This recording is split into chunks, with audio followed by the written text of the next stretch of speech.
Bonjour à tous, le PSG vient d'officialiser l'arrivée au poste d'entraîneur de Christophe Galtier, ce qui marque clairement une nouvelle ère pour le club et surtout de gros changements vont être amenés. Bien évidemment, juste avant qu'on commence avec cette vidéo, si tu n'es pas abonné, abonne-toi, like et commente et reste bien jusqu'au bout de cette vidéo et on va directement commencer. Cette vidéo est la deuxième partie de la première vidéo que j'ai faite sur la compo parfaite du PSG, tout simplement parce qu'il y a une multitude de compositions qu'on peut faire avec cette équipe, du coup j'ai décidé de faire une deuxième partie. Sans plus attendre, on commence directement au poste de gardien avec Gianluigi Donnarumma. Écoutez, moi j'ai décidé de le mettre pas pour mes choix personnels, mais pour les choix du club. Apparemment, c'est vraiment un intouchable dans le club, malgré l'erreur qu'il a faite sur Benzema et malgré quelques boulettes qu'il a fait cette saison.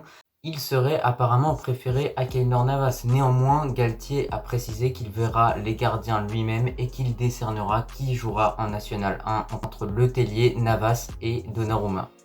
Mais moi, je pense vraiment que ça devrait être Donnarumma qui devrait être choisi comme numéro 1.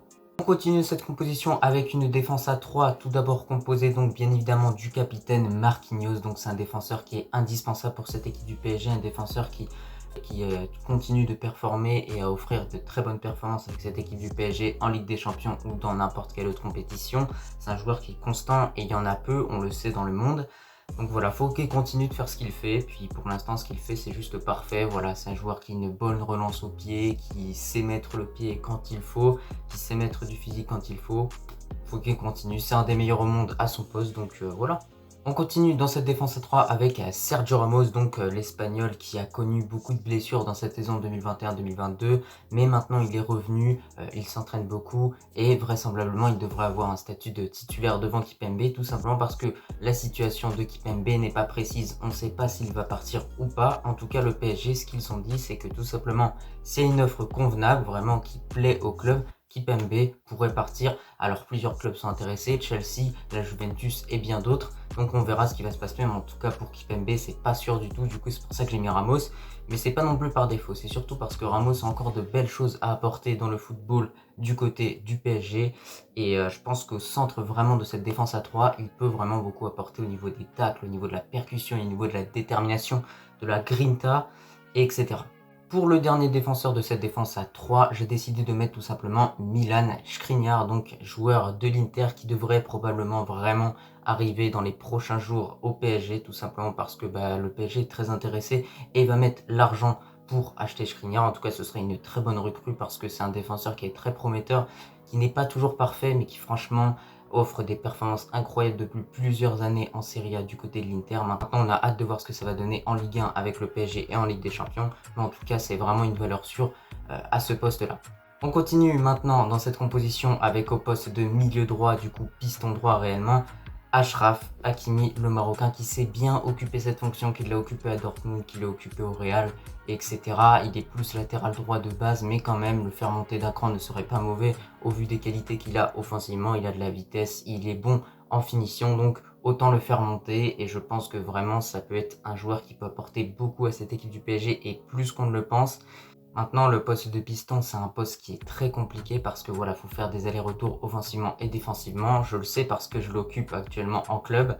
Mais en tout cas, voilà, moi je pense qu'Hakimi, il a les conditions physiques pour occuper cette place de piston. De l'autre côté, en piston gauche, bien évidemment, on va mettre un joueur qui est semblable à Hakimi, c'est-à-dire le portugais Nuno Mendes, donc joueur qui offre de bonnes performances et des performances plutôt satisfaisantes en Ligue des Champions. D'ailleurs, moi, en tout cas, j'avais regardé quelques matchs de la part de Nuno Mendes en Ligue des Champions, contre Manchester City notamment au Parc des Princes. Il avait offert une bonne performance et en tout cas je trouve que c'est un joueur qui peut monter petit à petit et pourquoi pas devenir un des meilleurs à son poste parce que franchement il en est pas loin clairement. Maintenant, au milieu de terrain, j'ai décidé tout d'abord de mettre bien évidemment une recrue qui devrait venir durant les prochains jours, bien évidemment Renato Sanchez, le portugais. Donc écoutez, c'est un très bon joueur qui a une bonne accélération, qui va vite, balle au pied. Il a beaucoup de qualités à montrer encore une fois dans le football. Il a été élu meilleur jeune à l'Euro 2016. Donc voilà, franchement, c'est un joueur, on en attend beaucoup de lui, franchement. Simplement une pépite, j'ai envie de vous dire, clairement, ça fait plusieurs années qu'il cherche le bon club pour lui. Il a tenté le Bayern. À Lille, il s'en sort pas trop mal quand même. Il a sorti de très bonnes performances avec Lille. Maintenant, voilà, je pense que aller au PSG pourrait être vraiment une bonne option pour lui. Et en tout cas, lui-même, le joueur, aurait envie directement d'aller à Paris, tout simplement, pour rejoindre cette équipe. Pour accompagner Renato Sanchez au poste de milieu de terrain, j'ai décidé de mettre tout simplement Verratti, donc un joueur qui est une valeur sûre au PSG. Ça fait plusieurs années qu'il est au club et qu'il ne lâche rien et qu'il apporte toujours autant qu'avant. Donc franchement, ses performances sont constantes. Il me fait penser beaucoup à Marquinhos parce que ces deux joueurs, voilà, ça fait longtemps qu'ils sont au club, c'est des cadres du club et franchement, ils font toujours leur taf, très clairement, on va se le dire. Et surtout Verratti, je m'en rappelle, cette saison, il a sorti de gros matchs comme par exemple le match au Parc des Princes contre le Real Madrid, le match aller. Il a sorti une grosse performance parce qu'il a réussi à neutraliser notre milieu de terrain Modric, Kroos, Casemiro. Et ça, il faut le faire. Juste devant Renato Sanchez et Verratti, j'avais le choix entre deux joueurs, Vitinha ou Neymar. J'ai choisi Neymar bien évidemment pour aligner tout simplement ce trio MNM.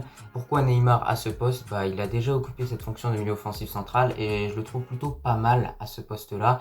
Donc il faut qu'il continue de performer. Voilà, il a les deux pieds, en plus de ça, il a les dribbles. Ces dribbles vont lui servir et surtout, voilà, en milieu offensif central, souvent ils sont amenés à frapper et on sait à quel point Neymar a une sacrée frappe. Enfin, on finit dans ce 3-5-2 avec le duo d'attaque qui sera tout d'abord composé de Lionel Messi que je décide d'aligner en buteur. Alors bien évidemment, on peut switcher Neymar et Messi, c'est-à-dire que je peux faire passer Messi en MOC et Neymar en buteur. Mais là, j'ai décidé de mettre Messi en buteur parce que Messi il fait plus buteur que milieu offensif, je trouve, par rapport à Neymar. Du coup, écoutez, Messi, c'est un très bon joueur. Avec l'Argentine, il revient bien. Avec le PSG, il a eu du mal au début de la saison. Maintenant, il est un peu plus intégré dans l'équipe et il arrive à trouver des automatismes avec certains joueurs. Néanmoins, ce serait bien quand même qu'il fasse plus de passes à Hakimi, que ça combine, etc. sur le côté droit parce qu'il y en aura besoin pour gagner le match, très clairement, de centre d'Hakimi. Donc, il faut que ça combine avec lui. Je pense que le Messi version 2022-2023 devrait vraiment être bien meilleur que le Messi version 2021-2022 parce que avec les automatismes, tout va devenir plus facile pour lui, il va marquer plus de buts et faire plus de passes décisives, très clairement. Et enfin, on finit cette composition avec celui qui a prolongé son contrat et ça a été fêté comme une Coupe du Monde très clairement, Kylian Mbappé bien évidemment, au poste de buteur. C'est un joueur qui continue de nous bluffer avec sa vitesse, ses dribbles et ses frappes tout simplement puisqu'il met beaucoup de buts, il fait des passes décisives, il va sûrement encore une fois être bien classé durant la cérémonie du Ballon d'Or. Donc voilà, franchement, Kylian Mbappé, j'ai rien d'autre à ajouter sur lui. Il faut qu'il continue de faire ce qu'il fait s'il veut réellement amener le club sur le toit de l'Europe. Donc voilà, très clairement, quand on voit cette composition, on voit que franchement, il y a une sacrée compo. Voilà, on sait que maintenant, Galtier préférerait utiliser un 3-5-2. C'est pour ça que j'ai fait un 3-5-2, tout simplement, cette composition. Par rapport à la première vidéo où j'avais mis un 4-3-3, je pense que vraiment, Galtier devrait vraiment mettre ce 11 là que je vous ai énoncé, avec donc Donnarumma au goal, défense à 3 composée de Skriniar, Ramos et surtout Marquinhos, une valeur sûre à son poste.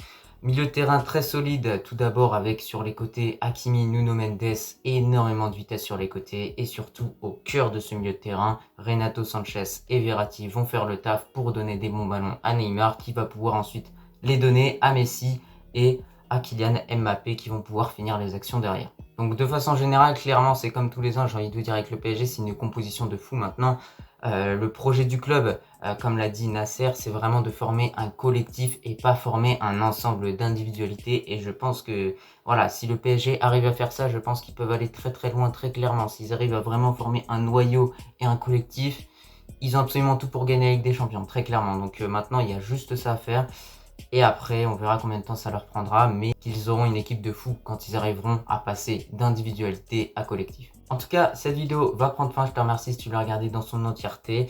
Et je te dis tout simplement à la prochaine comme d'habitude.